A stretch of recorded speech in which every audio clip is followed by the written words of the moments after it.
I used to believe that the world was full of disappointing people, that something had gone wrong with others, their values, their integrity, their depth.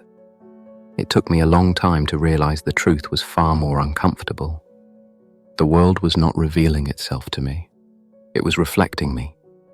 Every irritation, every judgment, every sudden certainty about who someone really was. None of it appeared randomly. It arrived with precision. What I mistook for perception was often repetition, old conflicts replaying themselves in new faces, unresolved tensions returning under different names, inner discomfort disguised as moral clarity. Projection is not something you do. It is something that happens when the mind refuses to carry its own weight. When you are unwilling to confront something in yourself, a weakness, a desire, a fear, an unlived potential, it does not disappear. It relocates. It finds a host. It attaches itself to someone else and convinces you they are the problem. This is why resentment feels justified, why hatred feels clean, why blame feels like relief, and why none of it ever brings peace. Perhaps you have noticed this pattern, the same conflicts repeating across different relationships, the same types of people triggering the same reactions, the same disappointments no matter how often the cast changes. That is not coincidence. That is unfinished inner work asking to be seen, and once you see it, you are faced with a choice most people quietly avoid. You can keep fighting the world, or you can begin the far more difficult task of reclaiming what you have given away. There is a quiet relief that comes from believing the problem is outside of you. It simplifies things. It organizes the chaos. It gives shape to discomfort. If someone disappoints you, they are flawed. If a situation angers you, it is unjust. If a pattern repeats, it is because the world has not learned. This outward orientation feels natural, almost moral. It allows you to stand still while everything else moves, to remain intact while blame circulates freely. And for a long time, it works. It keeps the inner world manageable. But there is a deeper cost to this relief. Because when everything troubling appears to come from outside, the inner life slowly stagnates. Nothing is required of you except reaction, no adjustment, no reorientation, no difficult honesty. The world becomes the stage upon which unresolved inner conflicts endlessly reenact themselves. Long before psychology named this pattern, philosophy recognized it. The human mind, when faced with discomfort it cannot immediately integrate, looks outward for explanation, not because the explanation is true, but because it is bearable. It is easier to accuse than to examine, easier to judge than to endure ambiguity, easier to identify enemies than to sit with contradiction. What we call certainty is often just discomfort that has chosen a direction. This is why strong emotional reactions are rarely neutral. Hatred, resentment, and moral outrage carry an energy that exceeds the situation that provoked them. They feel disproportionate because they are. They draw from reserves that predate the moment itself. They are fueled by something older, something unresolved, something that has been waiting for an outlet. When you feel unusually certain about someone's flaws, unusually disturbed by their behavior, unusually invested in their wrongness, it is worth pausing. Not to dismiss the reaction, but to question its intensity. Intensity is rarely born in the present alone. The mind does not invent meaning randomly. It arranges experience around existing structures. It selects what fits. It amplifies what resonates. And when inner conflicts remain unattended, they look for form elsewhere. They attach themselves to people, situations, and ideas that can carry their weight. This is not deception. It is economy. The psyche conserves energy by relocating what it cannot yet face. In this way, the world becomes populated not only by others, but by fragments of ourselves we have not yet claimed. Traits we reject, desires we suppress, weaknesses we refuse to acknowledge, potentials we have abandoned. They do not disappear. They wait. and when the right external trigger appears, they surface with conviction. This is why certain people seem to follow you, not physically, but symbolically. The same personalities, the same conflicts, the same disappointments, wearing different faces. You may believe you are encountering variety, but the emotional pattern remains unchanged. The roles are familiar, the reactions predictable. It begins to feel as though the world is repeating itself, but repetition is rarely external. Philosophy teaches that what remains unconscious does not vanish. It returns as fate. Not because life is cruel, but because the psyche seeks completion. It pushes unresolved material into visibility by projecting it onto the environment. It creates encounters not to punish, but to reveal. This is why blaming the world brings temporary relief, but no lasting peace. The external target absorbs your discomfort, but only briefly. The conflict resolves itself outwardly, while the source remains untouched. And so the cycle continues. You may win arguments, you may feel justified, you may even feel morally clear, but clarity that demands no inner movement is not clarity, it is stasis. The uncomfortable truth is this: the mind that sees enemies everywhere is rarely seeing clearly. It is seeing selectively, filtering reality through unfinished inner work, using the world as a screen upon which unresolved tensions can play without demanding responsibility. This does not mean others are innocent. It does not mean harm is imaginary. It means that perception is never neutral when the inner world is divided against itself. To see the world as it is, you must first reduce the noise of what you are unwilling to face. And that begins not with accusation, but with orientation.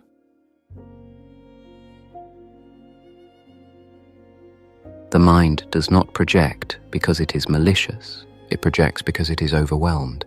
When an inner tension becomes too heavy to hold, when a feeling threatens identity, stability, or self-image, the psyche looks for relief. It does not ask whether the relief is accurate. It asks whether it is survivable. And survival, psychologically speaking, often favors displacement over confrontation.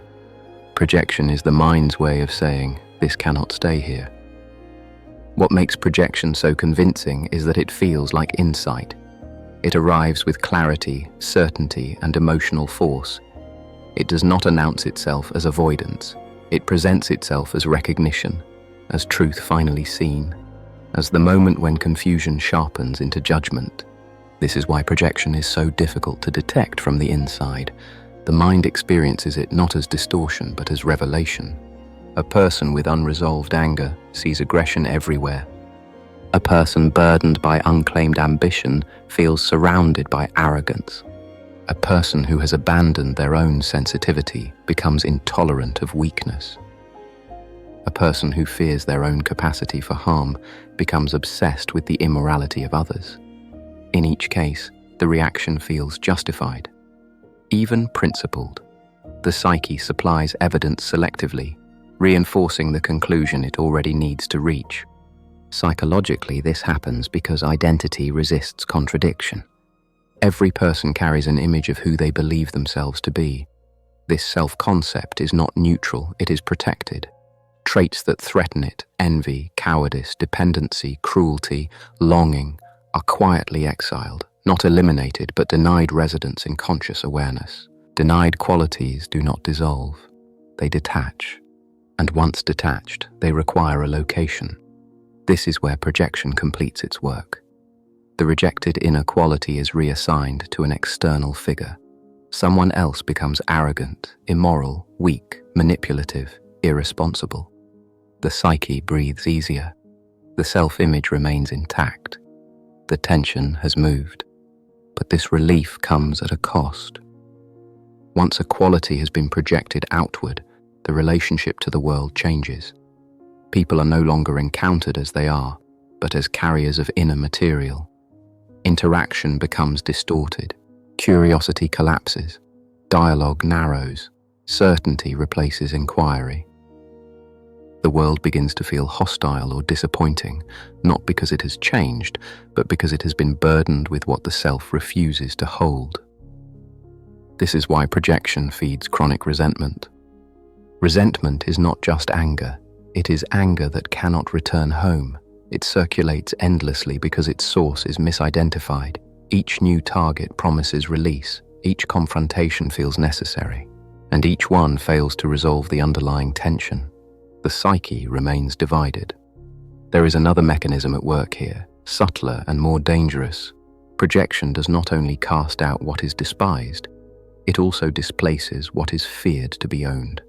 Strength, confidence, authority, depth, meaning, vitality. These too can feel threatening when unintegrated. When you admire someone excessively, idealize them, or feel diminished in their presence, projection is often at work in its positive form. You have placed something of your own potential outside yourself and now experience it as belonging to another. This creates dependency. The admired person becomes larger than life. Their approval feels essential, their absence destabilizing, their judgment definitive. And again, the psyche avoids responsibility, not by rejection, but by surrender. Whether negative or positive, projection always produces the same outcome, a loss of inner sovereignty. You become reactive instead of reflective, entangled instead of oriented, certain instead of honest. The mind prefers projection because it preserves identity at the expense of growth. To withdraw projection requires something far more difficult than judgment. It requires grief. Grief for the version of yourself that could remain untouched. Grief for the illusion of moral simplicity. Grief for the comfort of believing the problem lived elsewhere. Most people would rather be right than be whole. This is why projection persists even when it causes suffering, even when relationships collapse, even when patterns repeat, even when life grows smaller. The psyche clings to it because the alternative demands responsibility, not blame, not shame, but ownership. To recognize projection is to accept that the world has been carrying something that belongs to you, and taking it back is not painless. It alters how you see yourself. It disrupts the story you have been telling. It demands movement where there was certainty. This is why awareness alone is not enough. Understanding projection intellectually does not dissolve it.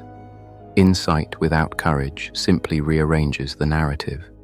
The deeper work begins when recognition meets resistance, when the psyche hesitates, when discomfort rises, when the familiar explanation begins to fracture. That fracture is not failure, it is the opening through which responsibility enters. But this is also where the work truly begins. There is a moment when projection stops being theoretical and becomes personal. It happens quietly, often in the middle of something ordinary, a conversation that suddenly feels charged, a comment that lingers longer than it should, a reaction that surprises you with its intensity. You feel it in the body first, a tightening, a surge, a heat that seems disproportionate to what was actually said or done. Later, when the moment has passed, you replay it. You ask yourself why it mattered so much, why that person, why that tone, why the reaction felt automatic, almost compulsory, as if something inside you had been waiting for permission to surface. This is where projection reveals its emotional signature. It does not feel like confusion, it feels like certainty. You are sure of what the other person meant, sure of who they are, sure of why they acted as they did. And yet beneath this certainty, there is often a faint unease, a sense that something was touched that had little to do with the present moment, that an old wound stirred, that a familiar pattern reasserted itself. For many, this pattern forms early. You learn, without instruction, which parts of yourself are welcome and which are not, which expressions earn approval, which emotions create distance, which impulses must be managed, softened, or hidden. Over time, you begin to organize your inner life around what feels acceptable. What does not fit is not confronted, it is postponed. These postponed parts do not disappear, they wait, And when life provides the right conditions, a person who mirrors them, a situation that echoes them, they return with force. They do not ask permission. They announce themselves as reaction. This is why projection often feels righteous. Anger feels justified. Disdain feels earned. Moral clarity feels obvious. But righteousness is rarely the same as truth. It is often the emotional armor worn by something more vulnerable beneath, something unacknowledged, something unfinished. Consider how often strong reactions are tied to qualities we secretly fear or envy. The confidence that irritates you, the assertiveness that feels abrasive, the dependency that disgusts you, the passivity that enrages you. Each reaction carries information, not about the other person, but about a tension within yourself, a trait you have rejected, a desire you have suppressed, a capacity you have not yet integrated. Projection thrives in this gap. It fills the space between who you are allowed to be and who you might be if you took responsibility for your full range. It protects you from the discomfort of change by externalizing the demand for it. This is why patterns repeat. You may change environments, relationships, roles. You may tell yourself that circumstances were unlucky, that people were flawed, that timing was wrong. But the emotional themes remain strikingly consistent. The same conflicts, differently staged. Eventually, a quiet question emerges. If this keeps happening, what is it asking of me? This question is uncomfortable because it removes the safety of blame. It does not accuse, but it refuses to excuse. It suggests that something inside you is asking to be recognized, not relocated. Recognition, however, is not the same as acceptance. To recognize a projection is to feel the weight of what you have avoided, the anger that belonged to you, the ambition you denied, the vulnerability you hid, the responsibility you deferred. It is to realize that the world has been responding not only to who you are, but to who you have not yet allowed yourself to become. This realization often brings a wave of grief, not for the other person, not for the situation, but for the time spent fighting shadows. Grief for the energy invested in resentment. Grief for the relationships narrowed by misperception. Grief for the self that could not yet carry its own contradictions. And yet, within this grief, something else appears: relief. Because once projection is seen, it loses its grip, not immediately, not cleanly, but its authority weakens. The reaction pauses, the certainty wavers, the need to act diminishes. In that pause, choice becomes possible. You are no longer compelled to respond as you always have. You are no longer required to assign blame where understanding might suffice. You are no longer bound to repeat a story that no longer fits. This does not make life easier, it makes it truer. And truth, unlike projection, does not relocate discomfort. It asks you to carry it, to integrate it, to let it inform you without controlling you. This is the threshold most people avoid, because on the other side of projection is not comfort, but responsibility. And responsibility, once accepted, changes everything. There is a reason projection survives insight, even when you understand it, even when you recognize it, even when you catch yourself in the act. Projection does not persist because you are ignorant. It persists because letting go of it threatens the structure of who you believe yourself to be. At some point, the deep thinker discovers that projection is not merely a psychological habit, but a form of protection. It guards a fragile equilibrium. It keeps the self-image intact. It prevents collapse by preventing reorganization. To withdraw a projection is not to correct a mistake. It is to dismantle a convenience. Because once you take back what you have given away, you must decide what to do with it. The anger you attributed to others must be owned. The weakness you despised must be faced. The ambition you envied must be claimed or consciously relinquished. The cruelty you feared must be acknowledged as potential. This is where many people stop. They prefer clarity that changes nothing to responsibility that demands movement. The uncomfortable truth is this: projection allows you to remain morally static. It freezes development by offering a constant external antagonist. As long as the problem lives outside you, growth is optional.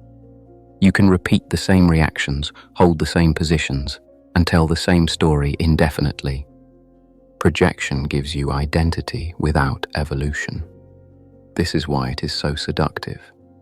It explains your suffering without implicating you. It justifies your resentment without asking for change. It gives you enemies without asking who you might become without them. But life does not tolerate stagnation indefinitely. What is not integrated returns with greater force.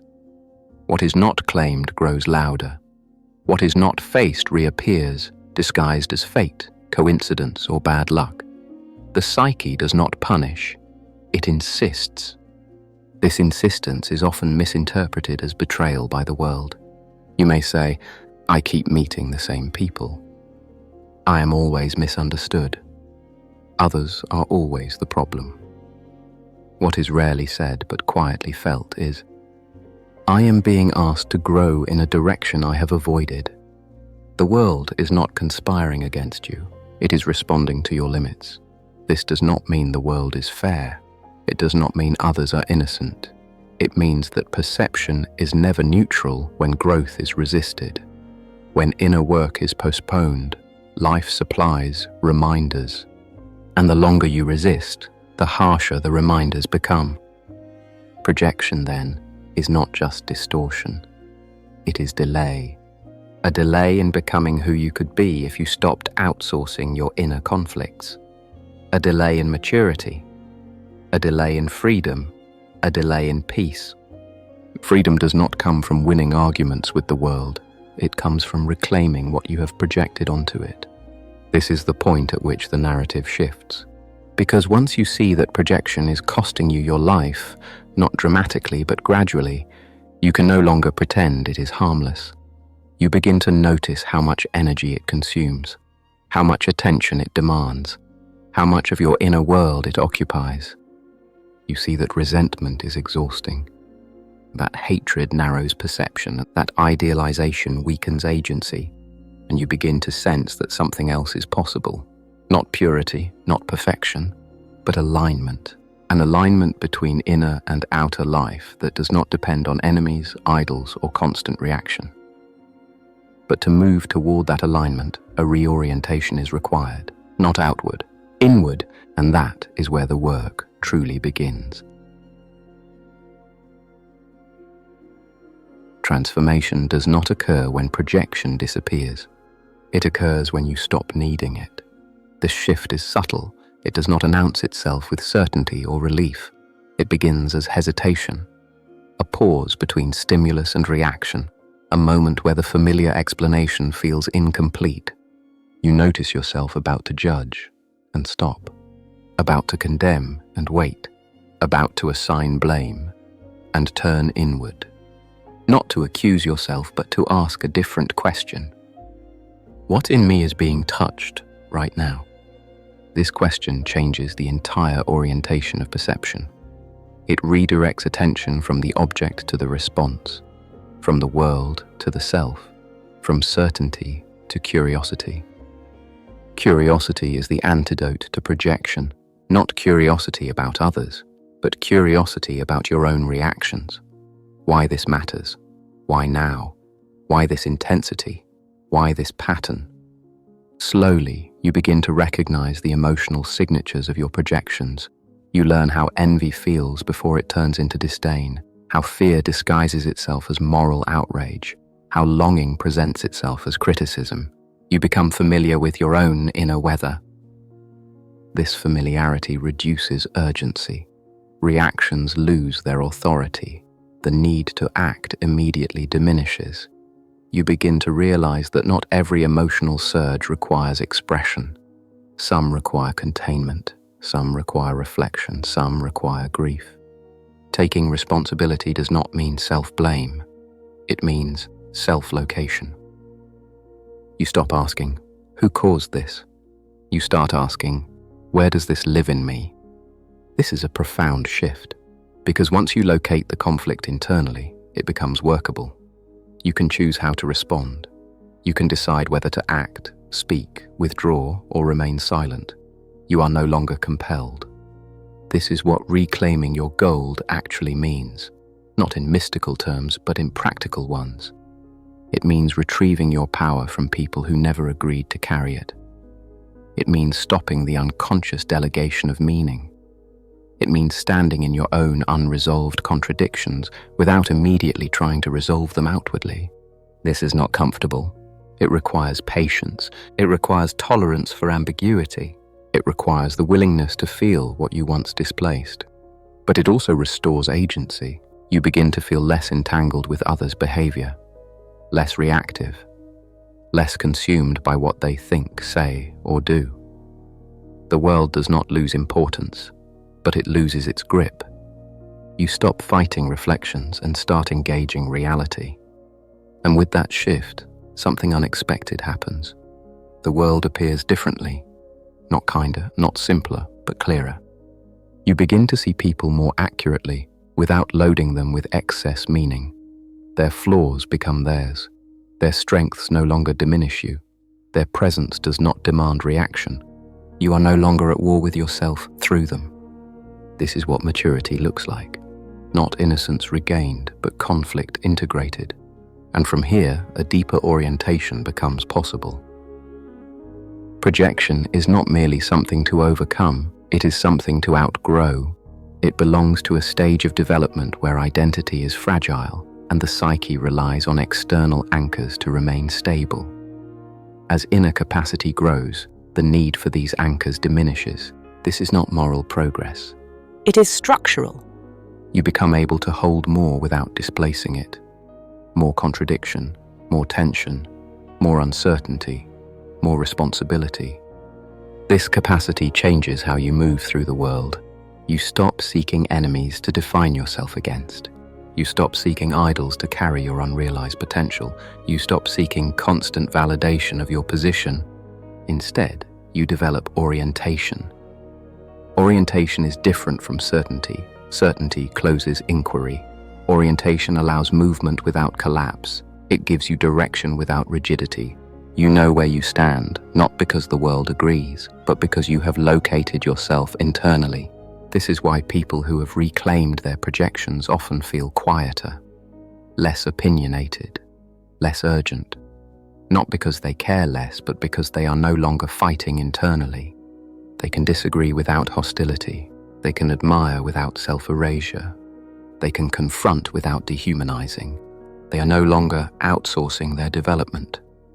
This is the deeper meaning behind projection work. It is not about becoming morally pure. It is about becoming internally coherent. And internal coherence produces an external effect.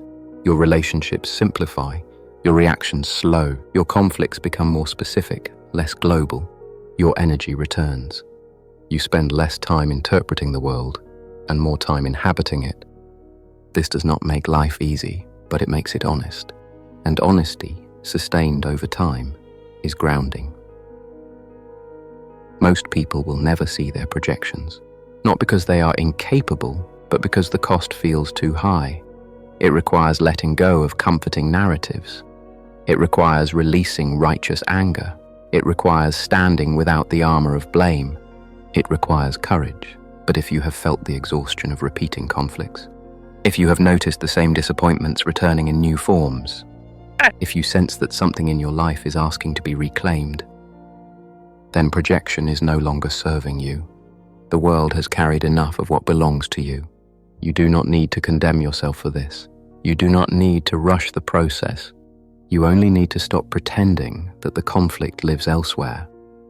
Nothing that truly belongs to you can be taken from you, but much can be given away unconsciously. Reclaiming it is not dramatic. It is quiet, often lonely, often slow, but it restores something essential. Not control, not certainty, but authorship. You begin to live from the inside out, rather than reacting from the outside in. And once that shift occurs, what you hate in others loses its grip, not because it disappears from the world, but because it finally has a place to belong.